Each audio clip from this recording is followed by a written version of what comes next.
Wellman TV. Bobby Aguilar. Like ka naman dyan, idol.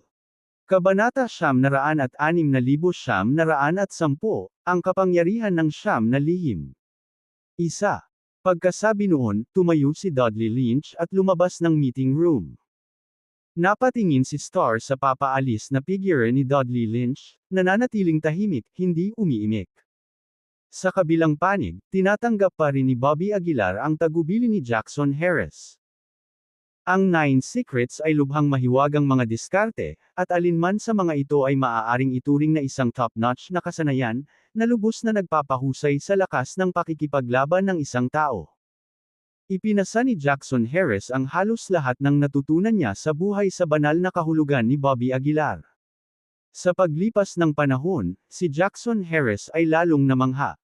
Dahil ang bilis ni Bobby Aguilar na magmana ng mga sekreto ay napakabilis. Tila kahit na ang siyam na lihim ay hindi kasing hirap sa harap niya kumpara sa mga alamat. Talagang henyo ang batang ito, hindi mapigilan ni Jackson Harris na isipin ang sarili.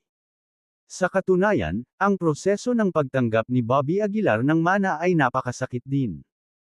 Parang sinusubukang kumain ng 10 buwan sa isang hininga, na nagbibigay kay Bobby Aguilar ng matinding pakiramdam ng pagkabusog. Panay ang pagtulo ng pawis mula sa kanyang noo, at ang kanyang ulo ay nakaramdam ng hindi komportable na pamamaga. Ngunit kahit na ganoon, si Bobby Aguilar ay hindi nagpakita ng mga palatandaan ng paghinto upang magpahinga. Kung hindi mo talaga kaya, magpahinga ka muna, napansin ni Jackson Harris ang sakit ni Bobby Aguilar. Ngunit mabilis na umiling si Bobby Aguilar, hindi na kailangan, Mr. Jackson Harris. Kapag mas mabilis akong natututo, mas magiging ligtas ako. Nang makita ito, wala nang sinabi pa si Jackson Harris. Sa isang kisap mata, 1 linggo na ang lumipas. At natutunan na ni Bobby Aguilar ang 8 sa 9 Secrets. Ang lahat ng mga sundalo ay nakikipaglaban sa mga arrays at formations. Ang kulang kay Bobby Aguilar ay ang huling sikreto, ang line word formula. OM. Habang naiintindihan ni Bobby Aguilar ang 9 na sikreto, biglang umungol sa kanyang ulo, at ang kanyang buong ulo ay parang sesebog.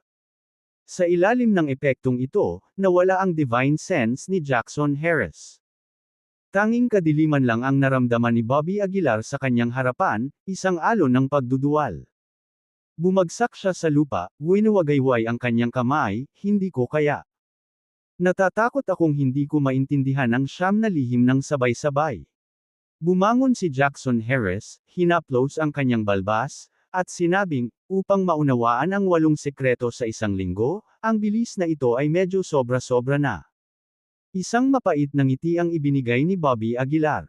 Gustuhin man niyang magpumilit ay hindi makayanan ng kanyang katawan. Maaari mong subukang gamitin ang 9 secrets na naintindihan mo, walang pakialam na sabi ni Jackson Harris. Mabilis na tumango si Bobby Aguilar. Dahan-dahan siyang tumayo, at pagkatapos ay sinubukang gamitin ang character fighting formula sa aktwal na labanan. Ang character fighting formula, ayon sa alamat, ay lubos na nagpapataas ng lakas ng isang tao. Kapag nag-apply ng character fighting formula, ang lakas ng isang tao ay maaaring tumaas ng higit sa 10 beses. Tulad ng 9 Secrets, ang character fighting formula ay nahahati din sa mga yugto, mula sa una hanggang sa 9 na ranggo. Matapos maunawaan ang formula ng pakikipaglaban ng character hanggang sa 9 na ranggo, ang lakas ng isang tao ay maaaring tumaas ng ilang beses o kahit 100 beses. Iyon ay sinabi, ang rate ng paglago ng alinman sa 9 na lihim ay napakabagal, at halos walang sinuman ang makakaunawa sa mga ito ng 100 beses. Maging si Jackson Harris, na nagtataglay ng 9 na lihim sa loob ng maraming taon, ay nasa unang ranggo na formula ng pakikipaglaban ng character. Kung kaya kong linangin ang character fighting formula hanggang sa rurok, kahit na hindi pa ako nakatuntong sa Martial Saint realm, makakalaban ko pa rin ang Martial Saints, tumingin si Bobby Aguilar kay Jackson Harris. Bahagyang tumango si Jackson Harris, iyan ang katwiran. Hindi mo kailangang intindihin hanggang sa 9 na ranggo, sapat na ang 3 ranggo. Siyempre, ang kahirapan ng pag-unawa sa ikatlong ranggo ay hindi bababa sa paghakbang sa Martial Saint Realm. Bahagyang tumango si Bobby Aguilar at tumawa, kahit ano paman, ang pagkakaroon ng character fighting formula ay nagbibigay sa akin ng karagdagang paraan ng kaligtasan. Pagkasabi nito, hindi na nag-aksaya pa ng oras si Bobby Aguilar at hinimok ang formula sa pakikipaglaban ng character. Ang mga kamay ni Bobby Aguilar ay dahan-daang dumulas sa hangin, at pagkatapos ay sa kanyang mga palad, isang malaking karakter ang namuo, lumaban. Sa sandaling ginamit ang character fighting formula, naramdaman na lamang ni Bobby Aguilar ang mabilis na paglabas ng kanyang hininga. Sa ilalim ng hiningang ito, ang lakas ni Bobby Aguilar ay agad na umikot ng higit sa 10 beses. Anong hindi kapani-pani walang kapangyarihan? Bumaba ang tingin ni Bobby Aguilar sa enerhiyang lumalabas sa kanyang katawan at hindi niya maiwasang manlaki ang kanyang mga mata. Sa suporta ng character fighting formula, gamit ang 10,000 spell breaking punch, hindi niya alam kung anong klaseng kapangyarihan ang sesebog. Bahagyang inayos ni Bobby Aguilar ang kanyang panloob na enerhiya, at ang gintong liwanag ay sumabog mula sa kanyang katawan. Ha! Sa mahinang sigaw mula sa bibig ni Bobby Aguilar, naipon ang kanyang lakas sa kanyang kamao at bigla siyang sumuntok. Boom! Mahigit kalahati ng buong kagubatan ang nawasak sa isang iglap. Ang buong bundok ay gumuho sa isang kisap mata. Hindi nito maiwasang mapalaki ang mga mata ni Bobby Aguilar. Tumingin siya sa kanyang kamao at bamulong, ito ba talaga ang lakas ko? Si Jackson Harris, gayunpaman, ay nagbigay ng isang mapait na ngiti. Sige, kung maghahadjust ka ng isa pang suntok, natatakot ako na walang lugar para sa amin upang manirahan dito. Napakamot ng ulo si Bobby Aguilar. Ramdam niya ang lumalakas na kapangyarihan sa kanyang katawan, saglit siyang napuno ng kumpiyansa. Mr. Jackson Harris, sa suporta ng character fighting formula, sa palagay mo kaya kung subukang lumaban sa isang martial saint? Tanong ni Bobby Aguilar. Umiling si Jackson Harris, sa teorya, ito ay isang imposibleng bagay, dahil ang mga martial saints ay nagsilang ng isang nagsilang na kaluluwa, at sa pagtakas ng primordial spirit, ito ay isang ganap na naiibang kaharian mula sa Golden Core stage. Bahagyang tumango si Bobby Aguilar, bumubulong sa sarili, totoo iyon, ngunit sa ganitong uri ng kapangyarihan, gusto ko talagang subukan ang aking kamay laban sa isang martial saint. Mas mabuting iwasan ito hanggat maaari, iwinagayway ni Jackson Harris ang kanyang kamay. Habang nag-uusap sila, biglang naramdaman ni Bobby Aguilar ang kapangyarihan ng character fighting formula na mabilis na kumukupas. Nagbago ang mukha ni Bobby Aguilar, at sumimangot siya, Mr. Jackson Harris, anong nangyayari? May power. Tumawa si Jackson Harris, para sa ganoong pamamaraan na lumalaban sa langit, ang pagpapanatili nito sa loob ng 5 minuto ay higit pa sa sapat. Totoo yan, mahinang bulong ni Bobby Aguilar. Anumang pagpapahusay sa lakas na dulot ng isang pamamaraan sa huli ay hindi pag-aari ng sarili at palaging magkakaroon ng sandali ng pagkawala. Pero sapat na. Tumawa si Bobby Aguilar. Kapag may oras ako, kailangan kong subukang i-enhance ang character fighting formula. Habang nag-uusap sila, bahagyang nagbago ang mga mukha ni na Bobby Aguilar at Jackson Harris. Pareho silang nakaramdam ng nakakatakot at malakas na aura ng sabay. May darating. Halos sabay na bigkasan ni na Bobby Aguilar at Jackson Harris ang mga salita. Same time na sinabi ni Jackson Harris, magtago.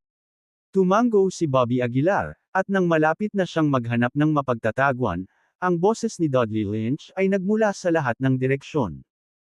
Hehe, kaya nandito si Bobby Aguilar. Ang malungkot na boses ni Dudley Lynch ay pumasok sa tenga ng dalawang lalaki. Mukhang mas malaki pa ang kasalanan ni Star kaysa sa inaakala natin. Hindi lang niya binitiwan si Jackson Harris, kinulong din niya si Bobby Aguilar. Habang nagsasalita sila, lumitaw ang figure ni Dudley Lynch sa kanilang harapan. Nanliit ang mga mata ni Bobby Aguilar, malamig ang mukha, Dudley Lynch, ikaw pala. Dinilaan ni Dudley Lynch ang kanyang mga labi at sinabing, Sok, kayong dalawang henyo. Sa palagay ko ang iyong kontribusyon sa aking paglaki ay hindi maiisip. Kabanata 907, Kabanata 907, Labanan muli kay Dudley Lynch. Isa. Sa sandaling ito, tumingin si Dudley Lynch sa dalawa na may matako na ekspresyon sa kanyang mukha. Sa pagharap sa sikat na Bobby Aguilar at Jackson Harris, si Dudley Lynch ay hindi nagpakita ng mga palatandaan ng gulat. Dudley Lynch, pumunta ka ba dito para mamatay? Si Bobby Aguilar ay humakbang pasulong at malamig na sinabi. Dinilaan ni Dudley Lynch ang kanyang mga labi at nakangiting sinabi, Bobby Aguilar, hinahanap ka ng lahat ng martial saints sa mundo. Hindi ko inaasahan na dito ka magtatago. Ngumisi si Bobby Aguilar, kaya hindi ka makakaalis dito ngayon. Ha. Nang marinig ito, hindi napigilan ni Dudley Lynch ang mapatawa. May nakasulat na pagmamataas sa buong mukha niya, at ang kakaibang aura sa paligid niya ay patuloy na umaalingaw-ngaw. Ipinadala ako ng Capital City Martial Arts Association ngayon upang patayin si Jackson Harris, ngunit hindi ko akalain na magkakaroon ng hindi inaasahang pag-aani. Dudley Lynch squinted at sinabi.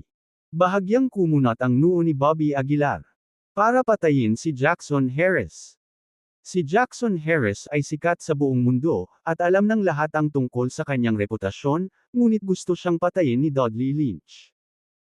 Sa sandaling ito, humakbang pasulong si Jackson Harris at mahinahong sinabi, alam kong hindi susuko ang Capital City Martial Arts Association, ngunit hindi ko inaasahan na masyado nila akong minamaliit. Ngumisi si Dudley Lynch, ikaw ang minamaliit sa akin. Jackson Harris, huwag mong isipin na ikaw ay walang talo dahil lamang ikaw ay itinuturing na numero 1 sa mundo. Dapat mong malaman, maraming mga paraan upang madagdagan ang iyong lakas. Ito ay hindi lamang tungkol sa paglilinang. Talaga. Pagkatapos ay hayaan mo akong maranasan ito ng aking sarili. Dahan-daang humakbang si Jackson Harris, ang kanyang mukha ay sobrang kalmado. Elder Jackson, hayaan mo akong hawakan siya. Mayroon akong lumang sama ng loob sa taong ito. Malamig na sabi ni Bobby Aguilar. Bago pa makasagot si Jackson, humakbang na si Bobby Aguilar. Malamig niyang tinitigan si Dudley Lynch at sinabing, maraming beses ka nang tumakas. Sa pagkakataong ito, hindi na kita bibigyan ng isa pang pagkakataon. Dudley Lynch ay dumilat at sinabing, Bobby Aguilar, gusto kong makita ang iyong mga kakayahan.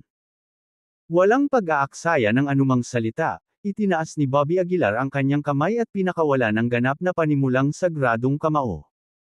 Ang kamao na ito ay nababalot ng ginintoang liwanag at isang walang kapantay na aura, bumagsak na parang bilog na buwan at brutal na binasag patungo sa mukha ni Dudley Lynch. Si Dudley Lynch ay nanatiling kalmado, ang kanyang lantang kamay ay nakalahad mula sa kanyang itim na damit upang salubungin ang pag-atake ni Bobby Aguilar. Boom! Isang malaking pagsabog ang umalingaw-ngaw sa pagitan ng dalawa. Sa isang iglap, ang figure ni Dudley Lynch ay napaatras ng hindi mabilang na mga hakbang, at ang kalahati ng kanyang braso ay nasabog. Bumagsak siya sa lupa, na nagpapakita ng mga puting buto sa ilalim ng kanyang itim na damit. Tulad ng inaasahan sa magulong katawan, tunay na hindi may larawan ng kapangyarihan. Malungkot na sabi ni Dudley Lynch.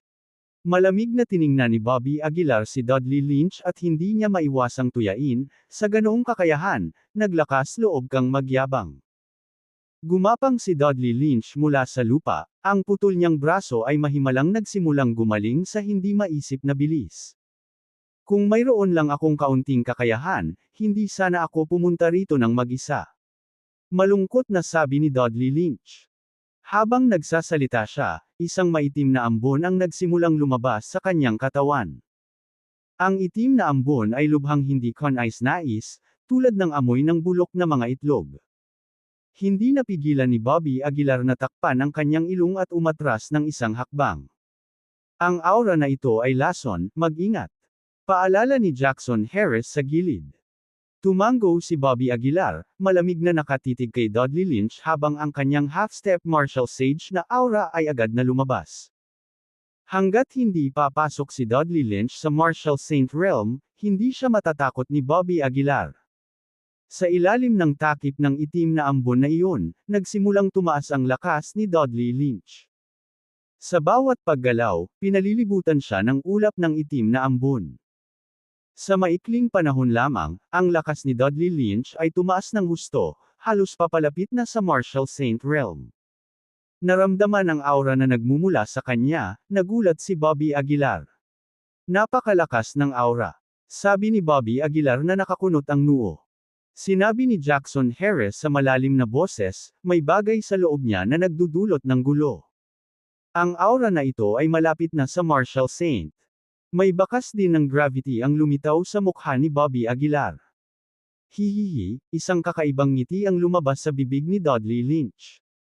Ang kanyang katawan, na nababalot ng itim na ambon, ay imposibleng makita ng malinaw. Ang itim na ambon ay kumalat sa lahat ng direksyon, na sumasakop sa higit sa kalahati ng kagubatan.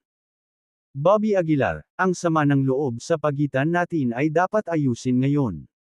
Dudley Lynch na umuungal mula sa kanyang bibig. Magsasalita na sana si Bobby Aguilar nang bigla siyang nakaramdam ng bigat sa kanyang mga binti, na parabang napuno ito ng tingga. Walang lakas ng loob na mag-alinlangan, agad siyang tumingin sa kanyang mga binti. Nakita niya ang kanyang magkabilang binti na mahigpit na nakabalot sa isang masa ng itim na ambon, hindi makagalaw.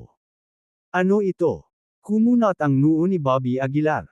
Magsasalita pa sana siya, nakaramdam siya ng isang simoy ng panganib. Mag-ingat ka. Ang nag-aalalang boses ni Jackson Harris ay narinig sa kanyang tainga. Bago pa maiangat ni Bobby Aguilar ang kanyang ulo, isang malaking itim na kamay ang marahas na hamampos sa kanyang mukha. Bang! Matigas na damapo ang sampal na ito sa mukha ni Bobby Aguilar. Ang mabangis na puwersa na may halong makamandag na gas ay nagdulot ng pag-aapoy sa kanyang mukha. Hehe, wala bang nagsabi sa iyo na huwag magambala sa isang buhay at kamatayang labanan? Ang nakakatakot na boses ni Dudley Lynch ay tila nagmula sa lahat ng direksyon. Pinunasan ni Bobby Aguilar ang kanyang mukha, at agad na pula ang kanyang kamay. Tila nabali ang kanyang mga buto sa mukha, at ang laman at dugo sa kanyang mukha ay halos pumutok sa laman. Anong kakaibang pamamaraan? Kumunot ang noo ni Bobby Aguilar. Hindi siya nang ahas na maging pabaya at agad na inilabas ang kanyang banal na kahulugan, na sumasaklaw sa lahat ng direksyon. Boom! Noon lang, isang surge of murderous spirit ang umatake kay Bobby Aguilar mula sa likuran. Gusto niyang tumalikod at humarap, ngunit ang kanyang mga binti ay mahigpit na nakahawak at hindi makagalaw. Splatter! Sa isang iglap, parang libu-libong matalas na talim ang tumusok sa likod ni Bobby Aguilar. Ang sakit na knock unit, na may halong nag-aapoy na sensasyon, ay hindi sinasadyang napaungol si Bobby Aguilar. Bobby Aguilar, ito lang ba ang mayroon ka? Lumitaw ang mukha ni Dudley Lynch sa harap ni Bobby Aguilar. Sinuntok ni Bobby Aguilar si Dudley Lynch, ngunit dumiretso ang kamao sa mukha niya. Anong kakaibang diskarte? Hindi napigilan ni Bobby Aguilar na baguhin ang kanyang ekspresyon. Sa ngayon, ang pinakamahalaga, ay makawala sa pagkakatali na ito, kung hindi, si Bobby Aguilar ay magiging isang punching bag. Nang maisip ito, huminga ng malalim si Bobby Aguilar. Inayos niya ang kanyang hininga at itinulak ito sa sukdulan. Isang puwersang sumisira sa langit ang nagmula sa katawan ni Bobby Aguilar. Ang puwersang ito, tulad ng pagsabog ng bulkan, ay bumulwak ng may napakalakas na kapangyarihan, na naging sanhi ng labis na pagkagulat nina Dudley Lynch at Jackson Harris. Hindi ka makakawala. Malamig na sabi ni Lynch. Ngunit bago mawala ang kanyang mga salita, ang itim na ambon na nakatali sa mga paa ni Bobby Aguilar ay diretsyong nabasag. Ang gintong liwanag na parang apoy ang bumalot kay Bobby Aguilar. Sa ilalim ng ginintoang liwanag na ito, ang buhok ni Bobby Aguilar ay naging ginto. Ito ang unang pagkakataon na ginamit niya ang lahat ng kanyang lakas pagkatapos na tumuntong sa half-step Marshall Sage's realm. Ang malaking lakas na ito ay nagulat pa kay Bobby Aguilar mismo. Mula nang pumasok sa half-step Marshall Sage's realm, hindi ko talaga alam kung gaano karaming kapangyarihan ang maaari kong ilabas. Mahinang ungol ni Bobby Aguilar. Tiningnan niya ang mukha na namumuo sa kanyang harapan at malamig na sinabi, "Ngayon, gagamitin kita bilang isang eksperimento." Kabanata 908, Kabanata 908 ay activate ang character fighting formula. Nararamdaman ng masaganang enerhiya sa loob ng kanyang katawan, si Bobby Aguilar ay napuno ng kumpiyansa sa sandaling ito. Gayunpaman, alam din niya ang kapangyarihan ng kanyang kalaban, si Dudley Lynch. Si Dudley ay mas malakas kaysa sa kanyang inaasahan. Ang presensyang iyon, na malapit sa Martial Saint Realm, ay nagdulot din ng mga alon ng palpitations kay Bobby. Malamig na tiningnan ni Dudley si Bobby, hindi alam ang kanyang iniisip. Ang katawan na ito. Napakaganda nito. Isang paos na boses ang muling nagmula sa loob ni Dudley. Kung maaari, sakupin ko ang kanyang katawan. Bahagyang sumangot si Dudley. Sakupin ang katawan. Kung talagang nakuha niya ang katawan ni Bobby, hindi ba siya iiwanan? Sa pag-iisip nito, tumaas ng ilang binggaw ang pagkamuhi ni Dudley kay Bobby. Parehong mga henyo, ngunit ngayon sa harap ni Bobby, ang kanyang sariling kinang ay mas mababa ang halaga. Bobby Aguilar, bahagyang nanliit ang mga mata ni Dudley. Gagawin kitang biktima ko. Sa dagandong ni Dudley, mabilis na nagkatawang tao ang kanyang katawan mula sa itim na fog. Parang gustong harapin ni Dudley si Bobby ng puro lakas. Umaasa sa mala Martial Saint niyang aura, hinampos niya si Bobby. Agad na nagbanggaan ang dalawa. Ang kanilang physical clash at skill confrontation ay nagdulot ng nakakatakot na booming noises sa eksena. Kumalat ang tunog sa lahat ng direksyon, at lahat ng nadaanan nito ay naging pulbus. Boom! Sa isang salpukan ng kanilang mga kamao, pareho silang umatras ng ilang hakbang. Sabay na medyo natigilan silang dalawa sa loob. Napakagandang lakas. Halos magkasabay na bulungan ang dalawa. Mamatay. Si Dudley ang unang umatake, umaasa sa mala Martial Saint niyang aura, sinugod niya si Bobby na parang mabangis na hangin. Hindi nang ahas si Bobby na maging pabaya, at mabilis na ginamit ang ganap na panimulang sagradong kamao. Ang Divine Dragon Power ay sumabog din sa sandaling ito. Habang ang kaharian ni Bobby ay itinaas, ang Divine Dragon Power ay tila lumaki kasama nito. Sa lakas ng Divine Dragon, ang dalawa ay pantay na pinagtagpo ng ilang sandali. Habang lumalaban si Dudley, lalo siyang nagulat nang mapagtanto niya ang kanyang kasalukuyang lakas. Isang lakas iyon na makakalaban sa isang Martial Saint. Gayunpaman, kahit na, hindi niya madaling talunin si Bobby at nababalisa. Kung ang batang ito ay pumasok sa kaharian ng Martial Saint, ito ay tunay na nakakatakot. Muling umalangaw sa kanyang isipan ang paos na boses.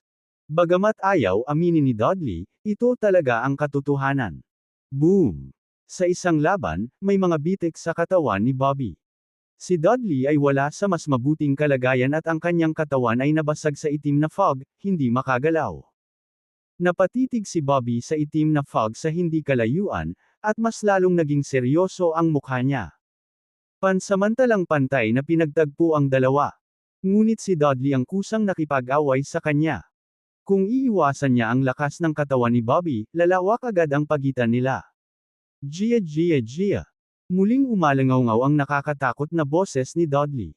Ang itim na fog na ito ay tila extension ng kanyang katawan. Mabilis na iniskan ni Bobby ang kanyang paligid, ang kanyang katawan ay nag-aapoy ng isang espiritual na apoy. Hindi katakataka na pinahahalagahan ka ng Capital City Martial Arts Association. Ang iyong lakas ay talagang hindi dapat maliitin. Tahimik na bulong ni Dudley. Kung tumungo ka sa Martial Saint Realm, ang Capital City Martial Arts Association ay malamang na maging kasaysayan. Kung gusto mong lumaban, lumaban ka na lang. Wala nang kalokohan. Malamig na sabi ni Bobby. Hihihi. Ang nakakatakot na boses ni Dudley Lynch ay bumakas sa kanyang mga tainga. Sa palagay ko ay gumagawa ako ng isang mahusay na serbisyo para sa Capital City Martial Arts Association. Bahagyang nagsalubong ang mga kilay ni Bobby Aguilar. Magsasalita pa sana siya, biglang bumangon sa kanya ang itim na fog sa paligid. Dumating ang mga kumpol ng itim na fog sa harap ni Bobby Aguilar sa isang kisap mata. Agad na naging itim ang paningin ni Bobby Aguilar, na may mga alon ng mabahong amoy na umaatake sa kanyang mga butas ng ilong.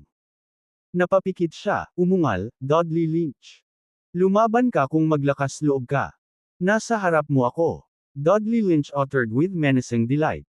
At ikaw, malapit nang lumunin ko. Habang nagsasalita siya, nagsimulang bumalot ang itim na fog sa katawan ni Bobby Aguilar. Ang makapal na layer ng itim na fog ay dumikit kay Bobby Aguilar, nakahawig ng isang higanteng abyssal mo, na naglalayong lamunin siya ng buo. Hindi nang ahas si Bobby Aguilar na mag-antala. Sumigaw siya ng malakas, sinuntok pasulong ang magkabilang kamao. Sa ilalim ng dalawahang kamao ni Bobby Aguilar, ang itim na fog ay kumalat sa lahat ng direksyon, ngunit sa isang kisap mata, ito ay muling nagsama. Ay hindi. Isang pakiramdam ng pag-aalinlangan ang bumalot sa puso ni Bobby Aguilar. Masyadong nakakatakot ang itim na fog na ito. Agad na pinakilos ni Bobby Aguilar ang shrinking ground into an inch skill, umaasang makapaglagay ng kaunting distansya sa pagitan niya at ng fog, ngunit ang itim na fog ay kumapit ng mahigpit sa kanya, na iniwan siyang ganap na hindi kumikibo. Damn! Malinaw na naramdaman ni Bobby Aguilar ang kanyang mga paggalaw na lalong humihigpit. Ang kanyang bilis ay bumagal. Kahit anong hirap ni Bobby Aguilar, hindi niya nagawang labanan ang pagpasok ng itim na fog. Sa isang kisap mata, nabalot ng itim na fog ang buong katawan ni Bobby Aguilar. Mula sa labas, tila nawala siya sa loob ng isang napakalaking, nakakatakot na itim na globo. At sa gitna ng itim na globo na ito ay si Bobby Aguilar. Hindi napigilan ni Jackson Harris na kumunot ang kanyang mga kilay. Sinubukan niyang buksan ang itim na fog mula sa labas, ngunit lahat ng galaw niya ay mabilis na nawala sa pagpasok sa itim na fog. Sa loob ng itim na fog, buong lakas na nakipaglaban si Bobby Aguilar. Ang kanyang katawan ay unti-unting naaagnas. Ang laman, buto, at maging ang divine sense ay tila nalulusaw sa itim na fog. Ito ang devouring training skill na sinasabi ni Dudley Lynch. Ibinalik ni Bobby Aguilar ang kanyang ulo at umungal, ang aura ng kanyang katawan ay pumuputok, sinusubukang pilitin na masira ang mga layer ng itim na fog. Sa kasamaang palad, sa ilalim ng itim na fog, ang lahat ng mga kasanayan sa paglilinang ni Bobby Aguilar ay nawala ng silbi. Walang magawa siyang pinagmamasdan habang unti-unting nilalamon ng sinulid ang kanyang katawan. Ang kanyang braso ay unang nagsimulang mabali ng pira-piraso, pagkatapos ay ang pinong, transparent na puting buto ay nagsimula ring maglabas ng dampi ng itim na liwanag, na kumalat sa itim na fog. Komportable. Komportable. Ganito ang pakiramdam. Lamunin mo siya, hayaan mong maging pagkain ko siya. Walang humpay na umalingaw ang boses ni Dudley Lynch sa loob ng itim na fog. Nagsimula na ring makarode ang mukha ni Bobby Aguilar. Kung magpapatuloy ito, tiyak na tuluyang mabubulok si Bobby Aguilar sa itim na fog na ito. Ang kanyang mga braso ay unti-unting nakagapos, maging ang kanyang katawan ay hindi gaanong aktibo. Ang mga bahagi ng kanyang katawan ay naging itim na ningning, na hinihigop ng itim na fog ni Lynch. Sa isang kisap mata, halos kalahati ng kanyang katawan ay nawala. Ito ay walang silbi. Itigil ang struggling. Ikaw ay dapat na nalulugod na maging aking pagkain. Dudley Lynch sneered. Huwag kang mag-alala, gagamitin ko ang iyong kapangyarihan sa mabuti. Walang pakialam si Bobby Aguilar sa kanyang kalokohan. Kinagat niya ang kanyang mga ngipin, hinihimok ang kanyang panloob na aura ng buong lakas. Char!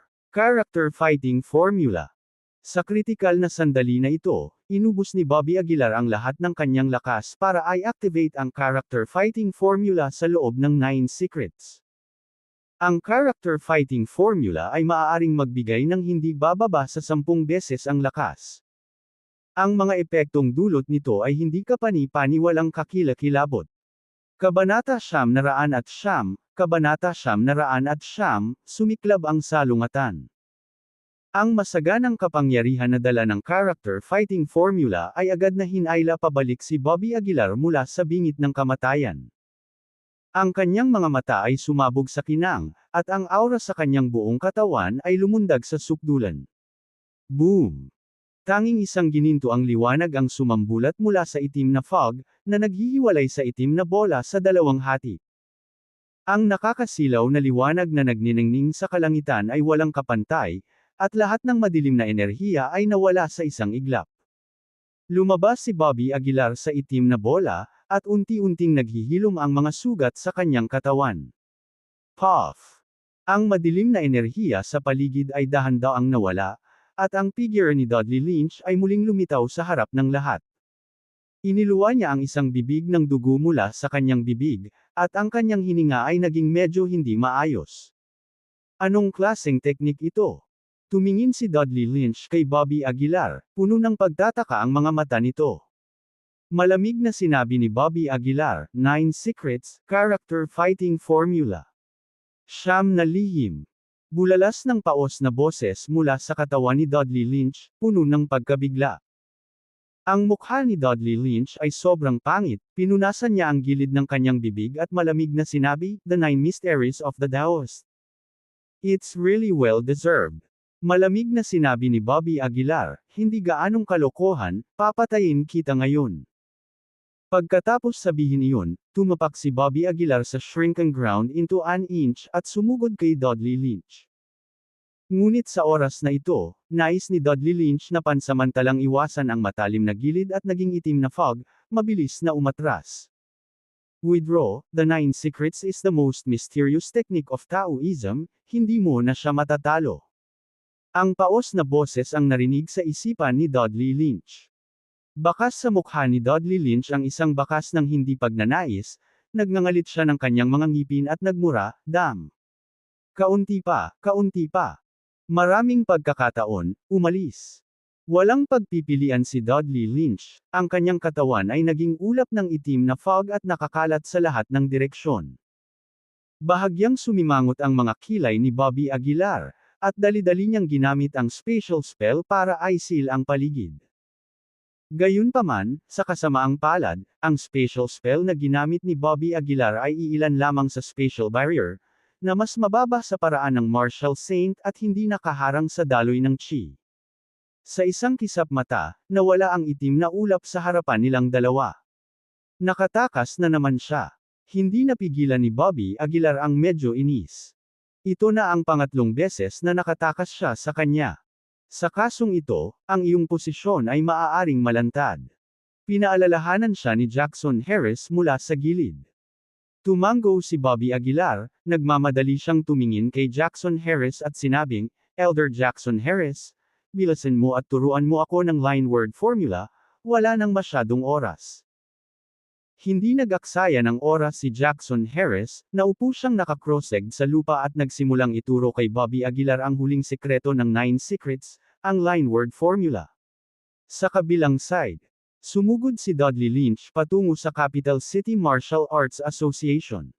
Habang nasa daan, kinuha ni Dudley Lynch ang kanyang mobile phone at dinial ang numero ni Mark Fraley. Matapos makonekta ang tawag, mapaglarong nagtanong si Mark Fraley, kamusta?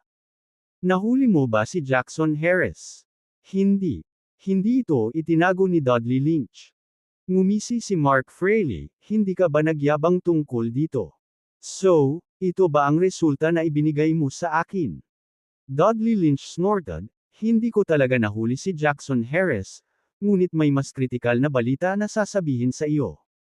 Oh, nagtaas ng kilay si Mark Fraley. Malamig na sinabi ni Dudley Lynch, nakilala ko si Bobby Aguilar, siya ay nasa tirahan ni Jackson Harris. Ano? Biglang nabigla si Mark Fraley sa kabilang dulo ng telepono. Nagpatuloy si Dudley Lynch, nakipag-away ako sa kanya, at kung hindi dahil sa presensya ni Jackson Harris, nahuli ko sana siya. Bukod dito, si Bobby Aguilar ay matagal nang nasa lugar ni Jackson Harris dahil nalaman niya ang 9 secrets ni Jackson Harris. Kung bakit hindi siya nakilala ni Lord Starr, hindi ako sigurado. Matapos ihulog ang mga salitang ito, ibinaba ni Dudley Lynch ang telepono. Medyo malamig ang mukha ni Mark Fraley. Kung totoo ang sinabi ni Dudley Lynch, sapat na iyon para ipakita na sadyang pinalayan ni Lord Starr sina Bobby Aguilar at Jackson Harris. Sa pag-iisip nito, lalong nanlamig ang mukha ni Mark Fraley. Pumunta ka, tawagan mo si Lord Starr dito. Malamig na sabi ni Mark Fraley.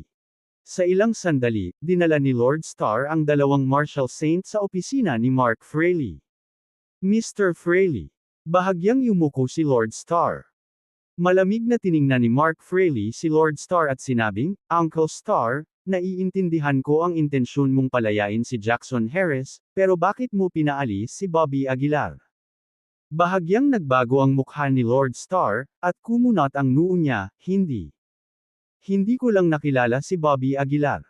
Malamig na ngumuso si Mark Fraley, kung gayon, bakit sinabi ni Mark Fraley na si Bobby Aguilar ay nasa tirahan ni Jackson Harris? Paano mo ito ipapaliwanag sa akin? Nagsisinungaling siya. Walang ekspresyong sabi ni Lord Starr. Si Mark Fraley ay parehong nagalit at nababalisa, ngunit wala siyang paraan upang harapin ang Lord Starr. Fine, naniniwala ako sayo. Tumayo si Mark Fraley.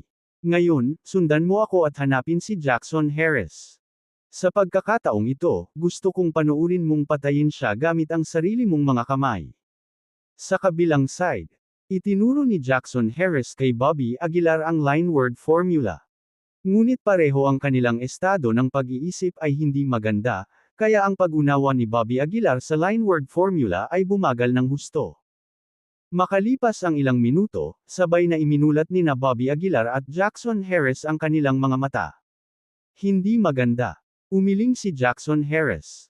Pareho kaming nag-aalala sa estado ng pag-iisip, kaya imposibleng maunawaan.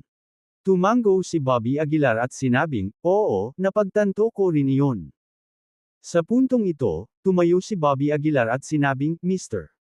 Harris, lumipat tayo ng pwesto. Magpalit ng lugar. Para saan? Naguguluhang tanong ni Jackson Harris. Mystic Realm. Huminga ng malalim si Bobby Aguilar. Nakahanap ako ng Mystic Realm, doon ako nagtatago sa lahat ng oras na ito. At, ang chi sa Mystic Realm na iyon ay lampas sa imahinasyon. Mr. Harris, sa iyong talento, maaari kang tumuntong sa Marshal Saint Realm sa Mystic Realm na iyon. Walang kapantay ang talento ni Jackson Harris, kakaunti lang ang mga tao sa mundo na may kukumpara sa kanya. Kulang lang siya ng sapat na mapagkukunan. Kaya naman nag-ingat sa kanya ang Capital City Martial Arts Association. Nagsasabi ka ba ng totoo? Tanong ni Jackson Harris. Tumango si Bobby Aguilar at sinabing, talaga.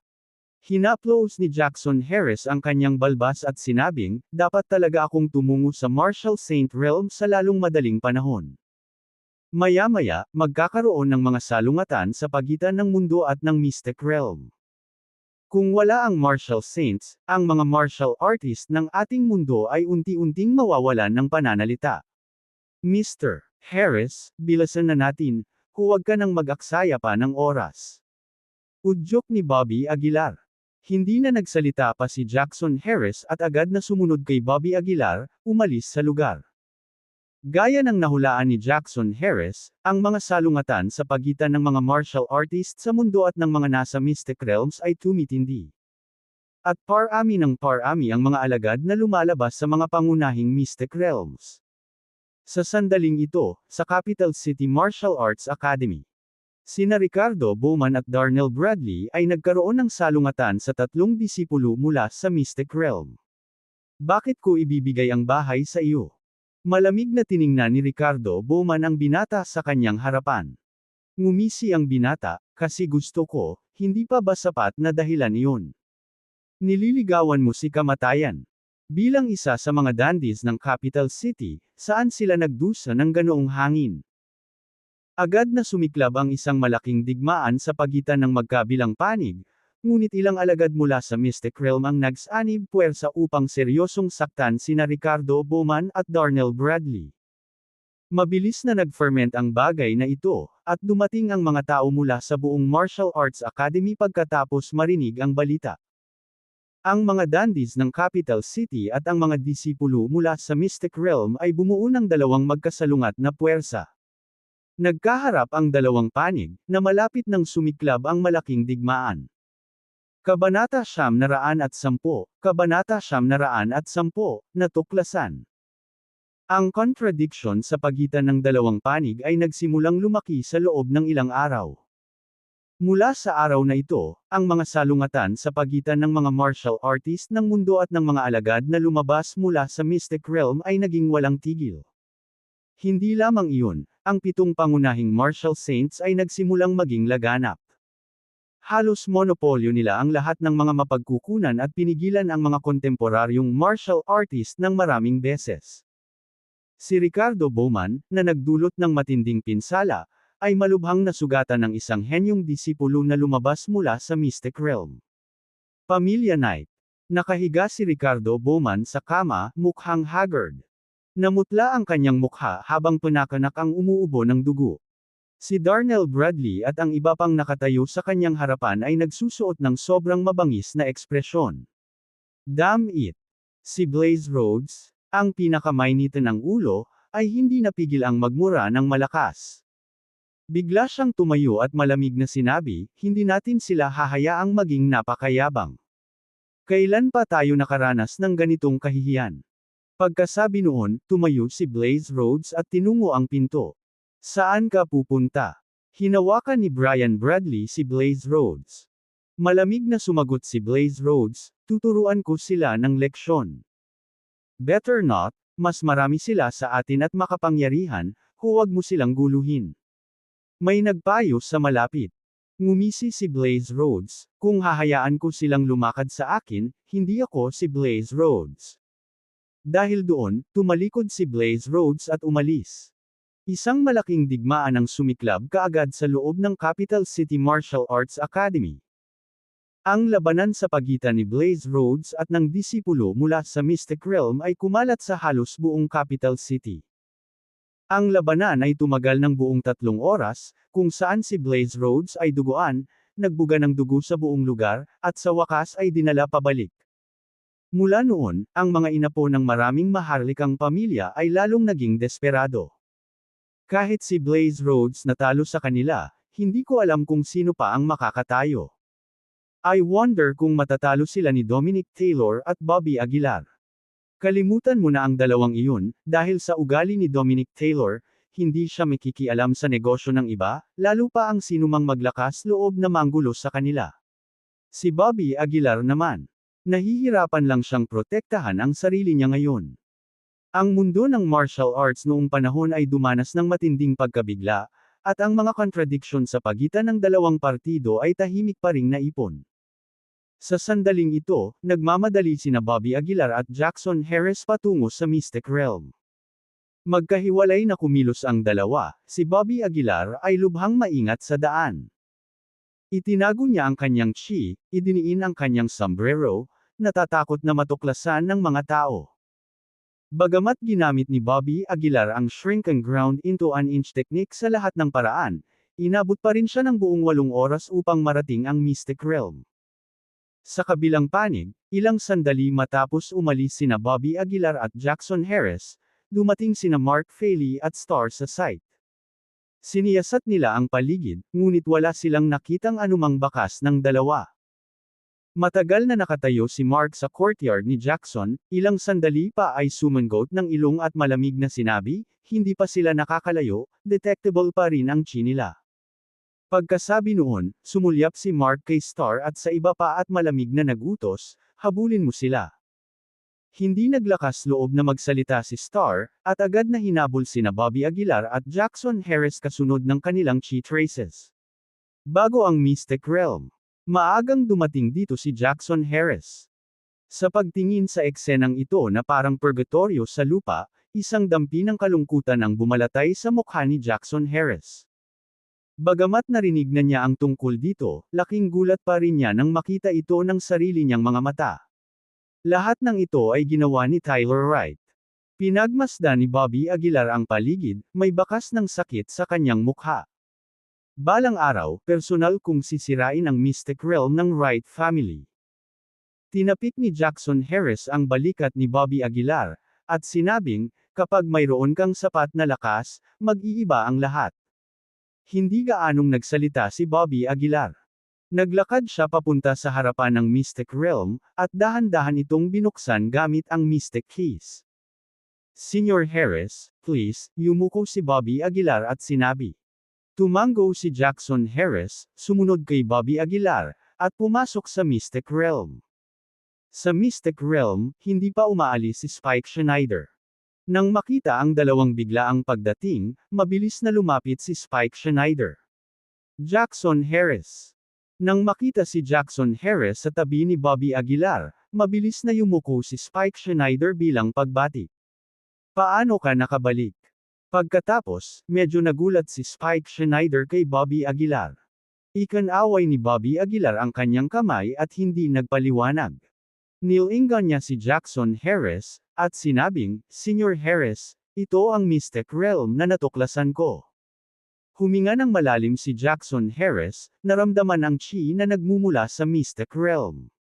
Ganyan ang isang rich chi. Ito ay bihira sa mundo, Jackson Harris murmured sa kanyang sarili. Malumanay na sinabi ni Bobby Aguilar, "Senior Harris, dapat kang magsanay dito. Sa iyong talento, hindi dapat mahirap na tumuntong sa Martial Saint Realm." Tama, sa panahong ito, ang pinaka-maaasahan na makapasok sa Martial Saint Realm ay dapat si Senior Harris at Commander Burke. Idinagdag ni Spike Schneider. Dahil dito, umiling si Jackson Harris. Sinabi niya sa mahinang boses, "Ang talento ni Ignacio Burke ay higit sa akin, ngunit hindi siya hilig dito." Bahagyang tumango si Bobby Aguilar, ramdam niya rin. Kung ikukumpara kay Ignacio Burke, tila mas malinis si Jackson Harris sa martial arts. Pagkatapos, hindi na nag-aksaya pa ng oras ang dalawa. Sinimulan din ni Jackson Harris na ibigay kay Bobby Aguilar ang huling lihim ng siyam na lihim na pinakamahalaga sa kanya sa sandaling ito. Sina Mark Fraley at Star, kasunod ng aura ni Bobby Aguilar at Jackson Harris, ay sumugod sa Green Moon Villa. Si Star, bilang isang martial artist sa late-term Martial Saint Realm, ang kanyang divine sense ay lubhang matalas. Bagamat kapwa itinago ni Bobby Aguilar at Jackson Harris ang kanilang mga aura, hindi nila maiiwasan ang kanyang matalas na diwa. May ilang tao na sumunod sa likod ni Star, at dumating malapit sa Mystic Realm. Nakatayo malapit sa Mystic Realm, hindi napigilan ni Star ang pagsinghot ng kanyang ilong. "Nasaan ang mga tao?" Malamig na tanong ni Mark Fraley. Sinulyapan ni Star si Mark Fraley at nakasimangot na sinabi, "Kakaiba, nawala ang mga aura nila dito." Nawala. Hindi napigilan ni Mark Fraley na huminga ng malamig. Maaaring mawala ang isang aura sa manipis na hangin. Puno ng malalim na hinala ang mga mata ni Mark Fraley na nakatingin kay Star. Sinabi ni Star sa mahinang boses, "Talagang nawala ang mga aura nila dito, hindi ko alam kung bakit." Nakapikit ang mga mata, sinabi ni Mark Fraley, "Uncle Star, malaki ang tiwala sa iyo ng tatay ko, at palagi din kitang tinuring na tiyuhin ko. Ikaw at ako ay malinaw tungkol sa epekto na maaaring dalhin ni Jackson Harris at Bobby Aguilar sa Capital City Martial Arts Association, at dapat mo ring malaman kung alin ang mas mahalaga." Alam ni Star kung ano ang ibig sabihin ni Mark Fraley. Huminga siya ng malalim, yumuko, at sinabing, "Young Master Fraley, lahat ng sinabi ko ay totoo." Tinitigan ni Mark Fraley si Star na parang gusto niyang makita siya. "Sa tingin mo, baka nakatakas sila sa Mystic Realm?" Sa sandaling ito, sinabi ng isa sa mga martial saints sa tabi ni Star. Nang marinig ito, lumiit ng husto ang mga mag-aaral ni Mark Fraley. Mystic Realm. Oo, sa pamamagitan lamang ng pagtungtong sa Mystic Realm maaaring mawala ng hindi maipaliwanag ang kanilang mga aura. Sa pag-iisip nito, nagmamadaling sinabi ni Mark Fraley, "Bilisan mo, tawagan mo ako kay Bruno Peterson, at suriin mong mabuti."